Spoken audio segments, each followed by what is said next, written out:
오늘 우리에게 주시는 하나님의 말씀입니다. 신약성경 누가복음 2장 21절에서 35절입니다.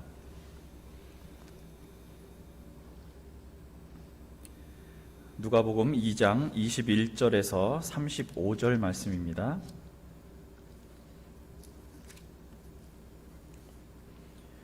우리 주신 말씀 한 목소리로 받들어 읽겠습니다. 누가복음 2장 21절에서 35절입니다. 할례할 8일이 되매 그 이름을 예수라 하니 곧 잉태하기 전에 천사가 일컬은 바로라. 모세의 법대로 정결 의식의 날이 참에 아기를 데리고 예루살렘에 올라가니 이는 주의 율법에 쓴 바 첫 해에 처음 난 남자마다 주의 거룩한 자라 하리라 한 대로 아기를 주께 드리고 또 주의 율법에 말씀하신 대로 산 비둘기 한 쌍이나 혹은 어린 집 비둘기 둘로 제사하려 함이더라. 예루살렘에 시므온이라 하는 사람이 있으니 이 사람은 의롭고 경건하여 이스라엘의 위로를 기다리는 자라. 성령이 그 위에 계시더라. 그가 주의 그리스도를 보기 전에는 죽지 아니라 하는 성령의 지시를 받았더니 성령의 감동으로 성전에 들어가며 마침 부모가 율법의 관례대로 행하고자 하여 그 아기 예수를 데리고 오는지라. 시므온이 아기를 안고 하나님을 찬송하여 이르되 주제여 이제는 말씀하신 대로 종을 평안히 놓아주시는도다. 내 눈이 주의 구원을 보았사오니 이는 만민 앞에 예비하신 것이요 이방을 비추는 빛이요 주의 백성 이스라엘의 영광이니이다 하니 그의 부모가 그에 대한 말들을 놀랍게 여기더라. 시몬이 그들에게 축복하고 그의 어머니 마리아에게 말하여 이르되 보라 이는 이스라엘 중 많은 사람을 패하거나 흥하게 하며 비방을 받는 표적이 되기 위하여 세움을 받았고 또 칼이 내 마음을 찌르듯 하리니 이는 여러 사람의 마음의 생각을 드러내려 함이니라 하더라. 아멘. 오늘도 아기 예수님의 은혜와 사랑이 지금 예배로 함께 모이신 모든 분들에게 임하시기를 축복합니다. 이제 메시아이신 예수께서 오심을 기다리던 대림절기가 지나고요. 성탄주일이 되었습니다. 특별히 오늘은 2020년 송년주일로 지킵니다. 지난 한 해 동안 우리는 처음 겪는 일상으로 혼란스러운 날들을 보냈지요. 아직도 해결되지 않은 상황이지만 그럼에도 우리가 지내온 1년의 삶을 돌아보면 그래도 하나님께서 나와 함께 하셨구나. 내가 살아온 생의 흔적마다 지나치며 만났던 모든 사람들과의 관계 속에서 나와 함께 기뻐해 주시고 나와 함께 슬퍼해 주시면서 그분께서 동행해 주셨구나, 이런 생각이 듭니다. 지금까지와는 다른 방식으로 사는 연습을 하며 다소 불편했던 올 한 해는 이번 주일로 마무리됩니다. 그러나 다시 우리에게는 희망찬 새해가 밝아올 테지요. 내년 한 해는 이 어려움들이 다 물러가고 주님 주시는 평안함이 가정과 직장마다 삶의 자리마다 깃드시기를 예수님 이름으로 축복합니다. 며칠 전 성탄절에 성탄을 맞았지만 그 기쁨이 미치지 못했던 사람들 이야기를 들려드렸습니다. 많은 것을 소유했지만 더 갖기를 바라면서 높은 자리에서 낮은 곳에 있던 사람들을 가리켜 암하레츠, 땅의 사람들, 이렇게 비웃음과 멸시를 던지던 바리새인들이었습니다. 이런 종교 지도자들에게 초라한 성탄이란 인정할 수 없는 사건이었죠. 예수 그리스도의 나심은 하나님의 관심이 어디 있는지를 우리에게 보이셨던 사건이었습니다. 그 누구도 이런 초라한 성탄을 예상하거나 기대하지 못했지요. 이렇게 천한 태생이 우리들을 구원할 구세주라니, 이런 참람한 주장이 어디 있겠는가? 신성모독이다. 하나님 앞에서 모든 법을 지키고 사는 우리를 우습게 하는 언행이다. 이것이 성탄을 기쁨으로 받지 못한 사람들이 품었던 마음이었습니다. 사실 예수께서 나신 장면은 누가 보아도 인정하고 싶지 않은 탄생이긴 했지요. 우리에게도 낮고 어두운 곳이 있습니다. 저나 여러분들의 내면에 상처 입은 자존감이나 내 힘으로는 도저히 어쩔 수 없는 절망감이나 고독함이 있다면 그리고 그런 어두움의 힘 때문에 내게 온전히 있어야 할 하나님의 형상이 분열되고 파괴되어 간다면 이런 마음 깊은 곳이 바로 아기 예수님께서 성탄하실 곳인 거죠. 또는 사업이나 하는 일, 만나는 사람들마다 관계가 잘 풀리지 않아서 도대체 내 인생은 왜 이렇게 되었을까? 어디서부터 잘못되었을까? 그 해답을 찾지 못해서 무너지는 답답한 마음과 상황이 있다면 그것도 주님의 탄생이 임해야 하는 곳입니다. 그런 소망을 갖고 주님께서 오시기를 기다리는 사람들에게 하나님께서 그 옛날 천사들을 보내서 이 기쁜 소식을 전해주셨던 것처럼 우리의 심령 또는 가정 가장 어둡고 외진 곳에도 반드시 주님께서 찾아와 그것을 회복시켜 주시기를 소망하며 기도하는 저와 여러분들이 되시길 바랍니다. 그분이 태어나심은요, 멸시받고 천대받은 너희들도 존귀한 하나님 자녀다. 아브라함의 자손이고 그분의 택하신 자녀이다. 그러니 다시 한번 힘을 내어서 나와 함께 이것들을 이겨내보자. 이런 희망의 메시지를 전해주기 위해서였습니다. 끝까지 포기하지 말라는 메시지고요. 어떤 악한 세력이나 어둠도 우리를 하나님의 사랑에서 끊을 수 없다. 이런 걸 몸소 가르쳐 주신 사건이 바로 그분이 오신 성탄의 의미라고 말씀을 드렸습니다. 이 성탄이 가진 본래 의미는 우리 영혼이나 내면에만 해당되지 않지요. 그분이 전하신 하나님 나라의 복음을 보면 추상적이거나 몽환적인 꿈을 꾸게 하면서 부조리한 현실과 상황을 못 본 채 하는 신앙이 아니었습니다. 그렇기 때문에 그분은 멸시받던 땅의 사람들 한가운데 오셨고요. 그들과 같이 자라나셨고 어려서부터 그들의 애환과 고통을 누구보다 잘 이해하기 위해서 세상에 드러나기 전에 그렇게 긴 시간들을 그들과 함께 보내셨던 거지요. 그 시대에 가장 가난했던 사람들, 극심한 고통을 당하던 사람들과 예수께서 자신을 동일시한 겁니다. 불의하거나 강압적이고 잔인한 취급을 당하던 사람들 틈에서 그들과 똑같은 사람 중 하나로 생활하신 거죠. 이런 나사렛의 가난한 삶을 빼놓고는요, 우리는 그분의 복음을 제대로 이해할 수가 없습니다.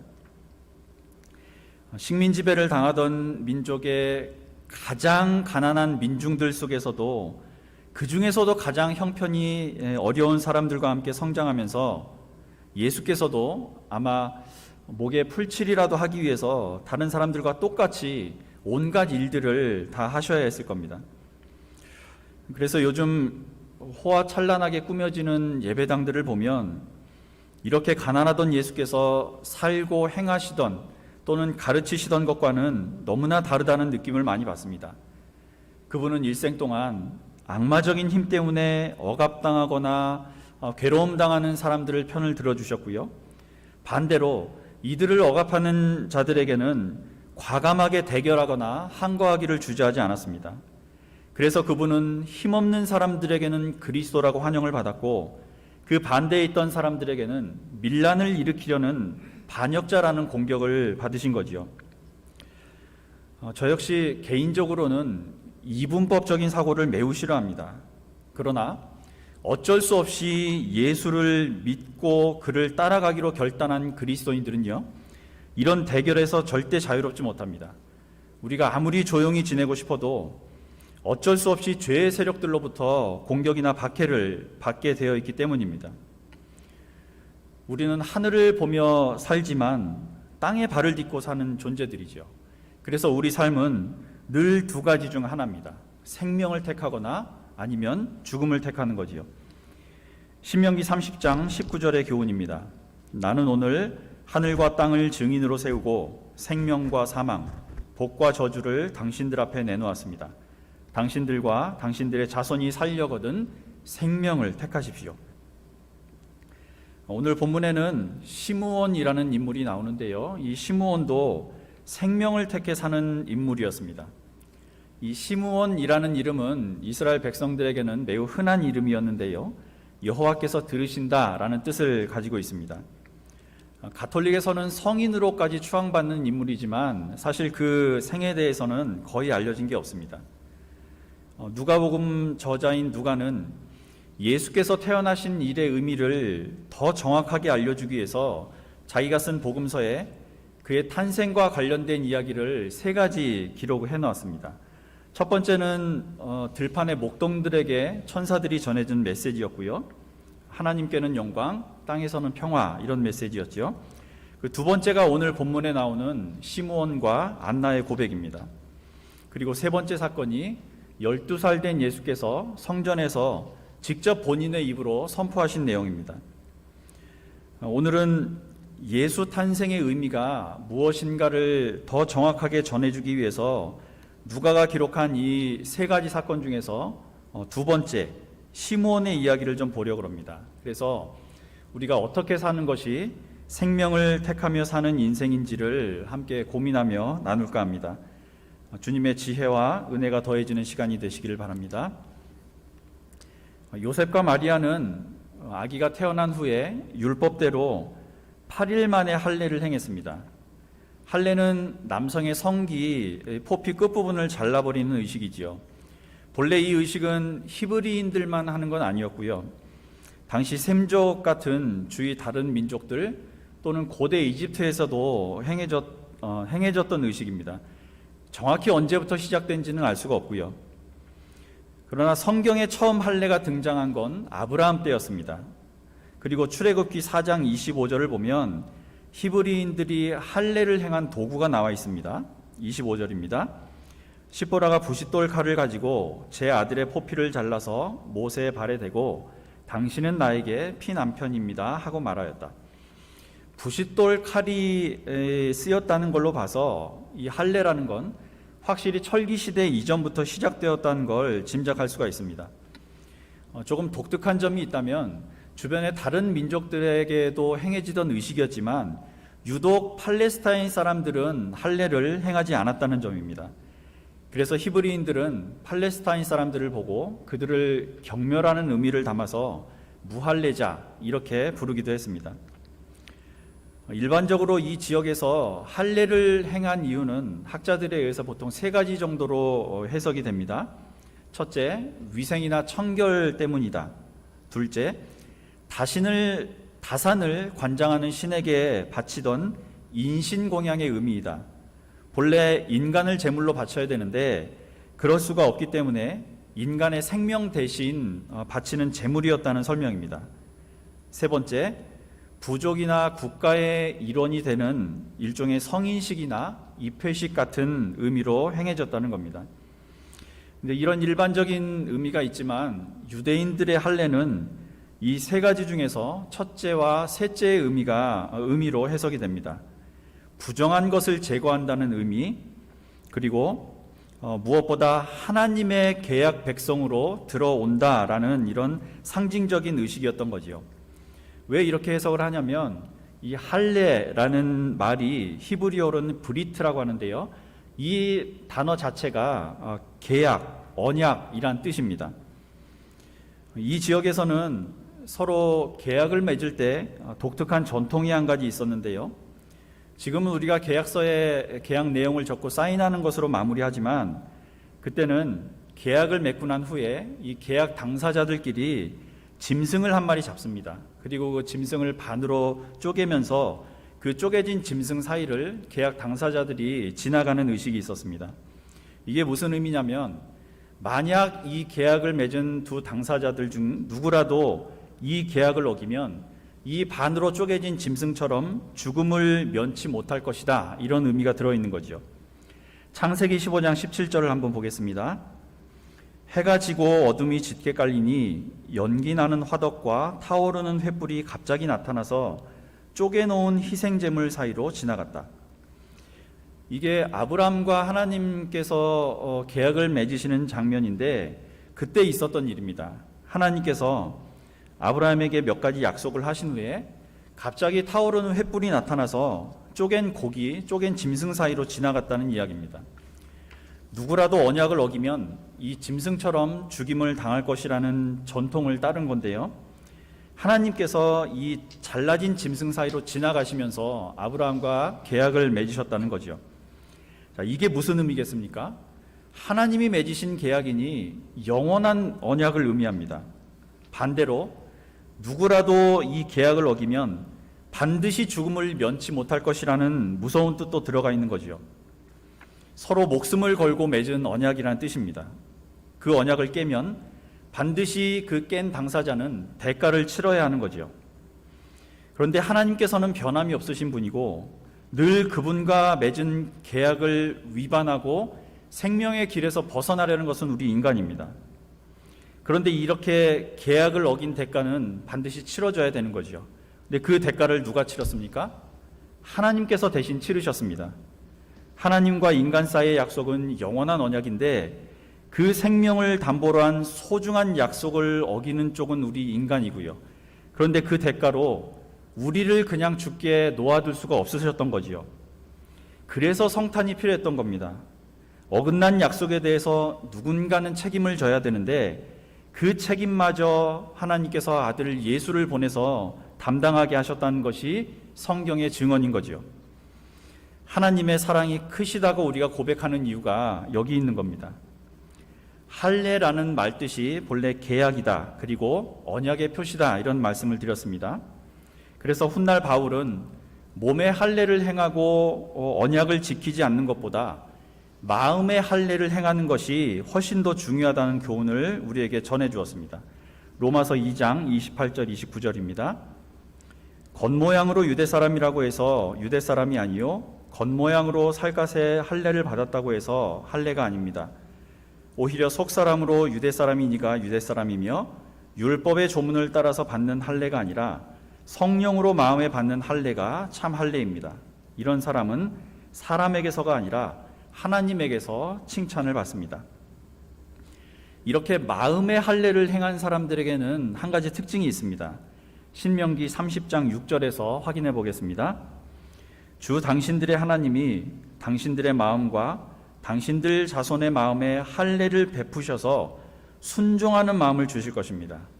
그리하여 당신들이 마음을 다하고 정성을 다하여 주 당신들의 하나님을 사랑하며 살 수 있게 하실 것입니다. 하나님 마음에 할례를 받은 사람들은 하나님 말씀에 순종하게 된다는 거고요. 온 마음과 정성을 다해 하나님을 사랑하게 된다는 거죠. 이런 복을 누리면서 사는 저와 여러분들이 되시기를 소망합니다. 다시 오늘 본문으로 돌아오겠습니다. 태어난 지 8일 만에 할례가 행해지는데요. 이날 아이들의 이름이 정해졌습니다. 이런 풍습은 지난주였나요? 사가랴가 8일 만에 아들에게 할례를 행하고 이름을 요한이라고 지어주면서 그 닫혔던 입이 다시 열렸다는 내용에서 확인해 볼 수 있습니다. 요셉과 마리아도 아기 이름을 예수라고 지었지요. 그 후에 정결법에 따라서 아기를 데리고 성전에서 정결 의식을 행하기 위해 예루살렘으로 향합니다. 아이를 낳고 난 후에 몇 가지 지켜야 할 정결 의식이 있는데요. 이 정결 의식에 대해서는 기회가 되는 대로 다시 설명해 드리겠습니다. 이들이 해야 할 의식은 두 가지였는데요. 첫째는 아이를 출산한 산모들의 정결 의식입니다. 둘째는 희생제사를 드리는 일이었는데 오늘 말씀에서도 보신 것처럼 이스라엘에서 태어난 모든 첫째들은 하나님께 구별된 존재들이었기 때문에 성전에서 제물을 잡아 제사를 드려야 했습니다. 이 두 가지 의식을 행하기 위해서 예루살렘으로 올라간 거지요. 본래 이 첫 아들을 낳으면서 드리는 예식에는 원래 제물이 양 한 마리 그리고 비둘기 한 마리로 하는 게 원칙이었습니다. 그러나 극빈층들은 비둘기로 대신할 수 있었죠. 오늘 이 요셉과 마리아의 가정에서 바치는 제물이 산비둘기 그리고 어린 집비둘기였다는 기록을 보면요, 이 요셉과 마리아가 얼마나 가난하게 살았는지를 알 수 있죠. 성전에 가기 위해서 예루살렘에 도착했을 때 이들은 전혀 예상치 못한 사람 둘을 만납니다. 예루살렘에 살고 있던 시므온 그리고 8순이 넘은 안나였습니다. 누가는 오늘 등장하는 이 시므온의 성품과 태도를 이렇게 기록하고 있습니다. 오늘 본문 25절입니다. 그런데 마침 예루살렘에 시므온이라는 사람이 있었는데 그 사람은 의롭고 경건한 사람이므로 이스라엘이 받을 위로를 기다리고 있었고 또 성령이 그에게 임하여 계셨다. 이 시므온이 가진 특징이 첫째, 의롭고 경건했다. 둘째, 이스라엘의 위로를 기다리던 자다. 셋째, 성령이 임하여 계셨다라는 겁니다. 이 의롭고 경건하다는 말을 조금만 더 보충해 드리겠습니다. 의롭다라고 번역된 용어는 디카이오스라고 하는데요, 단순히 선하고 착하다는 뜻이 아니라 공정하고 정의롭다는 뜻이고요, 원칙이나 기준이 확고히 서 있어서 법적으로도 하자가 없는 상태를 말합니다. 그리고 이 용어와 함께 기록된 경건하다라는 말은 율라베스라고 하는데 본래 그리스 일반 문학에 많이 쓰이던 용어입니다. 성실하고 세심한 성품을 의미합니다.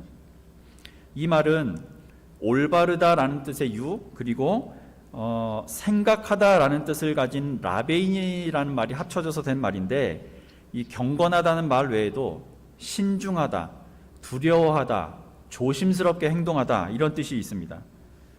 이 말이 성경에서는 누가만 사용하던 용어였는데 모두 4번 정도가 사용이 됐습니다. 그 중에 대표적인 것이 다메섹으로 가던 바울이 예수님을 만나서 눈을 멀게 되는 때입니다. 이 앞을 보지 못하게 된 바울이 다마스쿠스로 가서 아나니아라는 사람을 만나게 되지요. 이때 아나니아에 대해서 설명하던 용어도 바로 이 율라베스였습니다. 우리말 성경을 보면 이 아나니아에 대해서 율법에 따라 사는 경건한 사람 이렇게 표현이 되어 있습니다. 이 두 가지 용어를 종합해 보면 시므온은 하나님을 올바르게 알고 그분의 법을 깊이 생각하면서 살던 인물, 그렇기 때문에 하나님을 두려워했기 때문에 행동까지 매우 민감하고 조심스러운 태도로 살던 사람이었다는 걸 알 수 있는 거죠. 자, 아기를 데리고 온 요셉과 마리아의 행색을 한번 떠올려 보십시오. 가진 게 없는 극빈층입니다. 누가 봐도 허름하고 냄새나는 전형적인 하층민의 모습이었을 거고요. 그렇지만 이런 겉모습은요, 이 요셉과 마리아 또는 허름한 천에 쌓여있는 아기 예수의 이런 허름한 모습들은 시므온이 아기 예수를 메시아로 알아보는 일에 아무런 장애가 되지 못했습니다. 우리 그리스도인들의 눈이 이 시므온처럼 아무리 겉모습에 가려져 있더라도 숨겨져 있는 참 진리까지 알아볼 수 있는 마음이 열리게 되시기를 소망합니다.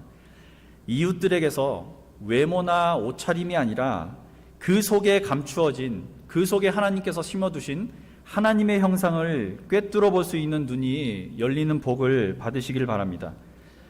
세상이 혼탁해지고 계층이나 성별 사이에 차별과 장벽이 높아질수록 성도들이 더 절실하게 지켜야 하는 태도가 오늘 이 시므온이 가지고 있는 자세라는 거죠. 시므온은 이런 믿음을 붙들고 살던 사람이었습니다. 그는 아기 예수를 한눈에 알아보았고요, 부모에게서 그를 받아들었습니다. 그리고 이렇게 하나님을 찬양하지요. 30절에서 32절입니다. 내 눈이 주님의 구원을 보았습니다. 주님께서 이것을 모든 백성 앞에 마련하셨으니 이는 이방 사람들에게는 계시하시는 빛이요 주님의 백성 이스라엘에게는 영광입니다. 이런 말을 하니까 당연히 부모들은 놀랄 수밖에 없지요. 자신을 보고 놀라는 마리아에게 시므온은 다시 한번 이렇게 말합니다. 34절과 35절입니다. 시므온이 그들을 축복한 뒤에 아기의 어머니 마리아에게 말하였다.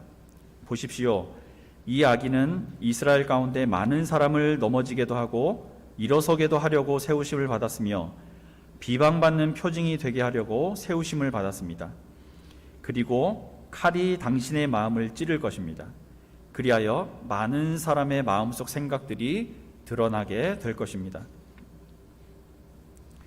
예수님의 탄생 장면을 볼 때마다 느끼는 것은요, 야, 정말 그분의 탄생이란 것이 참 초라하기 짝이 없는 사건이었구나, 이런 생각입니다. 당시 유대 사회에는 수많은 종교 지도자들이요, 하나님을 잘 섬겨서 다시 복을 받는 민족이 되라고 사람들을 향해 목소리를 내고 있던 때였습니다. 그런데 정작 하나님께서 계약을 어긴 그들의 생명을 살리기 위해서 아들 예수를 보내셨는데도요, 그를 알아본 것은 겨우 목자들 또는 외국인 점쟁이들, 오늘 시므온과 안나처럼 매우 극소수의 사람들에 불과했습니다.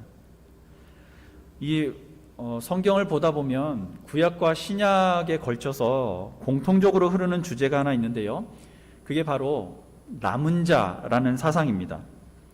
세상의 힘이나 권세에 굴복하지 않은 자들, 오로지 하나님만 두려워하면서 그분의 뜻을 기다리는 사람들이 어느 시대, 어느 곳에나 남아있다는 겁니다. 그리고 하나님께서는 매우 극소수처럼 보이고 도대체 어디 있는지조차 보이지도 않는 그들을 통해서 결국 그분의 뜻을 이루어 가신다는 것이 성경에서 우리에게 전하는 메시지입니다. 성경은 그분의 나심을 세상에서 가장 비참하고 초라한 모습으로, 그리고 훗날 그분의 마지막을 철저하게 무기력하고 실패한 자의 죽음처럼 묘사하고 있습니다. 그럼에도 하나님께서는 당신의 의로우심과 전능하심, 그분의 자비, 그리고 그분께서 기어코 이루어 주실 평화와 승리를 소망하는 오늘 이 시므온과 안나처럼 그분의 말씀을 믿고 신뢰하는 남은 자들을 통해서 결국 그 모든 일을 이루어 가실 것이다, 이렇게 우리에게 알려주시는 거지요. 훗날 십자가에서요, 찢겨진 아들의 몸뚱이를 품고 가슴에 칼을 맞은 것처럼 비통해하던 마리아가 다시 그분의 부활을 눈앞에 볼 수 있었던 이유는요, 바로 이런 소망을 잃지 않았기 때문입니다. 이제 이번 주가 지나면 다시 새로운 한 해가 시작되지요. 아마 새해가 되어도요, 지금 이 현실은 크게 바뀌지 않을 겁니다.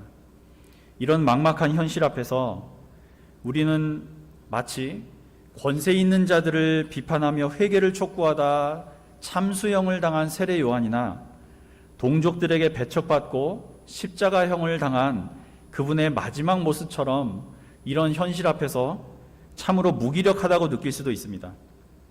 그러나 그분의 나심, 그리고 그분의 부활은 이런 모든 고통과 실패를 딛고 하나님이 함께 하심을 믿는 자리에서 다시 우리를 통해 새로운 세상이 열리게 된다는 것을 우리에게 분명하게 보여줍니다.